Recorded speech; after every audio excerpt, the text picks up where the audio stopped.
ಬಾದಾಮಿ ತಾಲೂಕಿನ ಕೆರೂರು ಗ್ರಾಮದ ಶ್ರೀ ಗ್ರಾಮ ದೇವತೆಯರು ಹಾಗೂ ತಾಯಮ್ಮ ದೇವಿಯ ಜಾತ್ರೆ ಅದ್ಧೂರಿಯಾಗಿ ಜರುಗಿತು. ರಥೋತ್ಸವಕ್ಕೆ ಲಕ್ಷಾನುಗಟ್ಟಲೆ ಸೇರಿದ್ದ ಭಕ್ತರು ಸಂಭ್ರಮ ಸಡಗರದಿಂದ ಜಾತ್ರೆಯಲ್ಲಿ ಪಾಲ್ಗೊಂಡಿದ್ದರು. ಭಂಡಾರದ ಜಾತ್ರೆಗೆ ರಂಗೇರಿತ್ತು. ಭಂಡಾರ ವಿಶ್ವಕರ್ಮರಿಂದ ತಯಾರಾಗಿದ್ದ ರಥೋತ್ಸವ ಕಣ್ಮನ ಸೆಳೆಯಿತು. ಹೆಲಿಕಾಪ್ಟರ್ ಮೂಲಕ ತೇರಿಗೆ ಮತ್ತು ಗ್ರಾಮ ದೇವತೆಗೆ ಹೂವಿನ ಸುರಿಮಳೆಗೈಲಾಯಿತು. ಅರಣ್ಯ ಅಧಿಕಾರಿಗಳಿಂದ ಸುರಕ್ಷಿತವಾಗಿ ಬಂದು ಗಜರಾಜ ದೇವರಿಗೆ ಭಕ್ತಿಯನ್ನ ಸಲ್ಲಿಸಿದ.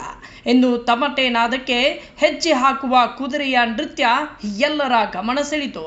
9 ವರ್ಷಕ್ಕೊಮ್ಮೆ ನಡೆಯುವ ಜಾತ್ರೆಗೆ ಸೇರಿದ ಭಕ್ತರಲ್ಲಿ ಉತ್ಸಾಹ ಉಲ್ಲಾಸ ತುಂಬಿತ್ತು. ಗ್ರಾಮದ ಬೀದಿಗಳಲ್ಲಿ ಸ್ವಾಗತ ಕೋರುವ ಬ್ಯಾನರ್ಗಳು ರಾರಾಜಿಸಿದವು.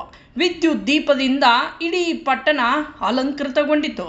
ಇನ್ನು ಸಾಯಂಕಾಲ ಸಂಗೀತ ಸಂಜೆ ಕಾರ್ಯಕ್ರಮಗಳು, ಮಕ್ಕಳಿಗೆ ಮನರಂಜನೆಗಾಗಿ ಆಟಿಕೆಗಳನ್ನು ಅಳವಡಿಸಲಾಗಿದೆ. BMD TV ನ್ಯೂಸ್ ಬಾದಾಮಿ.